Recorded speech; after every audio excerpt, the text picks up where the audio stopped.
Pero no es para dar risa, es para entender que el contexto en el que se usa una sustancia psicoactiva es clave para entender el efecto que va a hacer en el usuario. Eso es por una parte.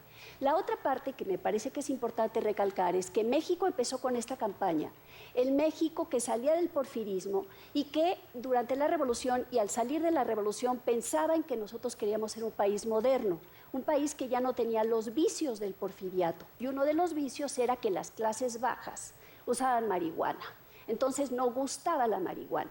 Cuando empezaron las prohibiciones internacionales, sobre todo impulsadas por los americanos, que tenían razón de ser contra el opio, las opiáceas que sí son adictivas, no como la marihuana, y que usaban las amas de casa y los niños sin saber que esa gotita que tomaban para quitarse la tos, que venía en la que había comprado uno en la farmacia, eso sí era adictivo. Hasta la madre y se ponía. Se ponían hasta la madre, y era para dormir. Bueno, Ana Karenina desde antes se echaba sus gotitas de láudano para poder dormir, y no se daba cuenta que se estaba haciendo adicta a una sustancia. No es el caso de la marihuana. No es el caso de la marihuana. La marihuana no mata a nadie. La marihuana no provoca que la gente se vuelva un monstruo del otro planeta, nada de eso. Pero en los 30, Estados Unidos usó la argumentación mexicana. No había habido ninguna prohibición en relación a la marihuana, se veía, no daba ninguna importancia. En 12, que empieza la prohibición contra el opio, tiene un origen también racista, porque son los chinos los que inducen al uso de la marihuana y envenenan a las mujeres blancas, las meten a los fumaderos de opio, las vuelven esclavas sexuales. Sí. Después vino contra los opiómanos, la heroína y la cocaína, y era entonces contra los afroamericanos del sur. Coincidió en los 20 con una época de linchamientos y de gran racismo. Se castigaron esas drogas que se ligaban a los afroamericanos. En los 30 la marihuana se ligó a los mexicanos y se prohibió la marihuana en Estados Unidos. Al mismo tiempo se empezó a legislar y a pensar, la marihuana la tenemos que quitar porque es mala, y es de los mexicanos. Al mismo tiempo que por la gran recesión Estados Unidos se expulsó de su país un número indeterminado entre 500,000 y 2 millones de mexicanos. Trump no es el primero. No es el primero que tiene la idea. Hecho un número que nadie ha contado. Yo la cifra con la que me quedo es la que maneja el New York Times, y manejó el New York Times, que es 1 millón de mexicanos. Muchos de ellos nacidos en Estados Unidos, con papeles de americanos, pero por un motivo racial. Y ahí incluían la marihuana como algo malísimo, malísimo, y la ligaban a los mexicanos. Entonces, volver un demonio a una droga, me parece que también lo enseña la historia, está ligado a un tema racista y a un tema que no necesariamente viene en la sustancia, ni en nuestro cerebro, ni en el uso de la marihuana. Exactamente. Aquí se dan todos los puntos de vista para que usted elija, porque luego, como hablábamos hace rato, Raúl y yo de Monterrey, ¿no? Es que este es bien marihuana y este es bien marihuana, no te le acerques, mija, porque te va a violar, ¿no? No, a ver, espérame. ¿Y el hombre con el whisky en la mano? O sea, y se chinga una botella de whisky y el marihuano nomás le hizo y ya lo apagó. Una fumadita contra una botella de whisky. ¿Cómo son en Monterrey, Raúl? Bueno, no. Y allá por Monclova también. De la prohibición del whisky, porque luego nos lo van también a pues prohibir, ya en los años 20 nos lo prohibieron, ya ¿no? lo hicieron, ¿no? Porque sí. sabemos que las sustancias, hay sustancias que son malas, ¿no? Y que afectan al cerebro. El azúcar, la cafeína. Harina blanca. Todo afecta, todo tiene una afectación en el cerebro. Yo les quiero contar mi caso. El amor. Sí, los besos causan algo guácala, qué rico.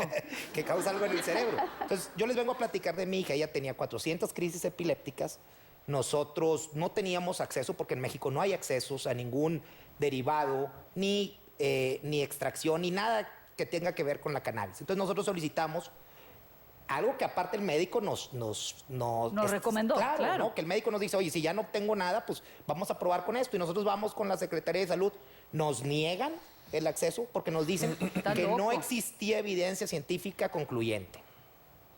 Eso, así nos conectaron, nos lo niegan, nos tenemos que ir a un amparo y ahorita mi hija tiene acceso por el amparo a este tipo de productos y gracias a ese producto de tener 400 crisis diarias, de estar dopada todo el día. Hoy tiene 5 crisis, 6 crisis máximo, está más alerta, el espectro autista ha mejorado. O sea, la vida de mi hija ha cambiado muchísimo con un derivado de la planta. No quieran confundirlos de que es que derivaron un compuesto. No, agarraron la planta, la pusieron en alcohol, sacaron todo el compuesto de la planta completito, no quitaron nada, completito.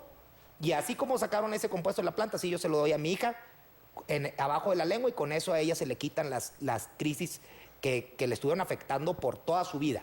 Entonces cuando nos digan, la marihuana no es una medicina, pues a lo mejor la marihuana como planta no es una medicina, pues me va a quedar a lo mejor un poquito de duda porque yo estoy viendo que ese extracto de la planta completa le está ayudando a eso. Y aparte veo que anteriormente pues a las abuelitas se las ponían en alcohol, que mi abuelita tenía ahí escondido en el closet con alcohol y le ayudaba para quitarse las riumas, ¿no? Y no sé, es que aquí el problema es que los médicos siempre hablan de medicina cuando se refieren a los compuestos que les llevan las farmacéuticas. Pero todos sabemos que la medicina para nosotros no necesariamente es algo que venga de la farmacia, ¿no? La medicina puede ser un té, puede ser un como lo que está tomando ahorita mi hija, que es que se tiene que considerar como suplemento, ¿no? Para comentarte un poquito más, ¿qué incongruencias hay en México y en las leyes, ¿no? Porque por un lado hablamos pestes del THC, decimos que es malo y que causa estos problemas en niños, lo cual es cierto, a nadie se le va a recomendar fumar marihuana antes de los 20 años, pero después de los 20 años que fumen lo que quieran, no les va a pasar nada. Pero bueno, es cierto que el THC afecta, sí, pero también ¿por qué no nos dicen que hay medicamentos como el Sesamet o la Nabilona que se venden sin receta médica en México y que son derivados sintéticos del THC? Entonces, lo sintético sí está bien que lo consumas. Exacto. Pero no lo consumas natural, porque natural, wow, te va a hacer garras. Desde 1884 hay estudios que se usaba la cannabis para combatir la epilepsia. Pero todos esos estudios, después de 1930, 1920, todos los estudios se acabaron. Ahorita mi hija sería otra si hubiéramos empezado hace 8 años con esto. ¿Y por qué no empezó hace 8 años? Porque era ilegal. Porque era ilegal y porque a nadie le interesaba. Y tú lo querías hacer legal. Exactamente. Nosotros lo que queremos es hacerlo legal. A mí no me interesa ir a comprarle a un dealer un extracto para darlo. Lo haría si no tuviera otra opción. Pero qué mal que no podamos tener acceso a estos productos. Y no nada más para casos de epilepsia, para casos de cáncer, para casos de depresión. Hay miles de cosas para casos de depresión. Si tú te sientes bien fumándolo, ¿quién es el Estado para decirte que no lo vas a hacer? Exacto. O sea, ¿quién es el Estado para decirte, si yo en la noche me quiero tomar un whisky en mi casa relajado, ¿quién es el Estado para que me diga, no, eso está mal? O sea, estamos volviendo a un prohibicionismo que lo único que está haciendo es afectar, ¿no? Al ratito, si seguimos con esta temática, tengan por seguro que los refrescos de cola nos los van a decir que también son prohibidos porque tenemos un montón de enfermedades. Bueno, para allá vamos, para allá vamos. Producto de esto. O sea, el gusto cero. No, o sea, no es lo que a ti te gusta, es lo que yo creo que tú... No, espérame. Pues sí, pero si prohibimos los refrescos de cola, estoy seguro que va a salir un cártel que los va a empezar a distribuir, Deja ¿no? tú Porque los refrescos, la cola nomás, imagínense. Qué miedo. No puedes más que 2 veces Oh, que la chinga. Pues usted porque no puede. Claro. ¿En qué momento está la ley en qué lugar estamos, Juan Francisco? Pues mira, venimos de un momento donde lo que ha privado durante muchos años, de hecho hay hitos históricos donde lo que ha privado es una enorme desinformación, enormes contradicciones que mis predecesores, mis colegas aquí en este panel importante ya han destacado.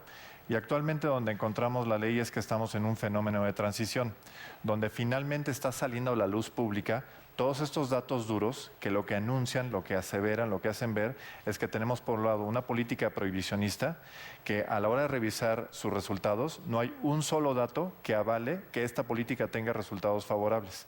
Si tú dijeras, oye, la política, mira, le falta tiempo, llevamos más de 100 años, le faltan recursos, en los últimos 12 años hemos aumentado en 800% el gasto neto en seguridad pública, le falta la mejor cobertura regional, no, pues es que está aplicándose en todo el país, entonces, ¿qué es lo que le falta? falta? No le falta nada. Nada. Lo único que le falta es que nos demos cuenta de cuáles son los resultados reales para que veamos que lo único que ha generado es exacerbar violencia, ha generado un negocio Oscurantismo. multimillonario para quienes sí están ofendiendo a la sociedad y están gradualmente invadiendo cada vez más actividades delictivas, que en el norte del país ya tienen 2 o 3 estados totalmente copados, Tamaulipas, Nuevo León, Coahuila, partes de Coahuila. No existe constitucionalmente poderes distintos a los de unas bandas de delincuencia organizada. Eso es a lo que le estamos apostando con esta prohibición, generar una generación adicional de consecuencias negativas. Entonces, ¿dónde está la ley hoy en día?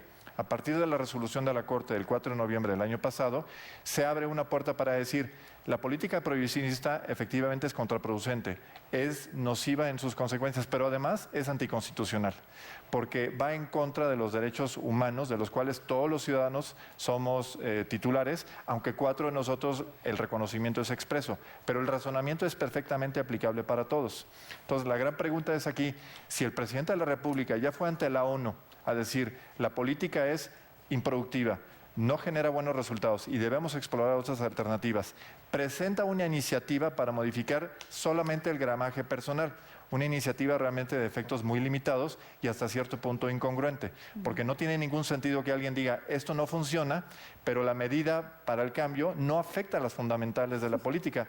Por el contrario, inclusive a lo mejor hasta lo fortalece, porque ahora resulta que el dealer, que el narcomenudista puede vender una dosis un poco mayor en materia de marihuana porque de esa manera puede empujar más de este lado.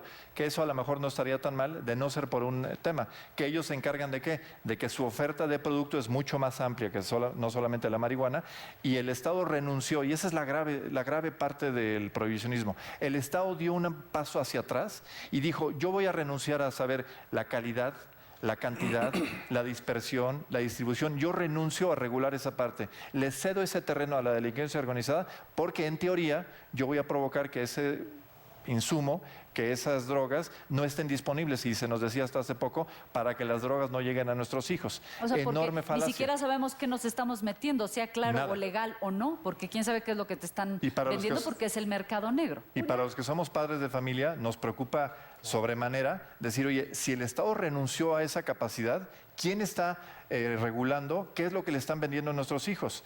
Y el Porque grave como quiera precursor se es lo van a meter, hombre, como quiera se lo van a meter, y el alcohol adulterado, bueno, usted decida, ¿sabe qué? Ahí regreso, vamos a un corte, pero no se cierre, no hay que cerrarse para nada. Usted como la flor, mire, abrace. Ahí regreso. Siente cómo quema esta insinuación.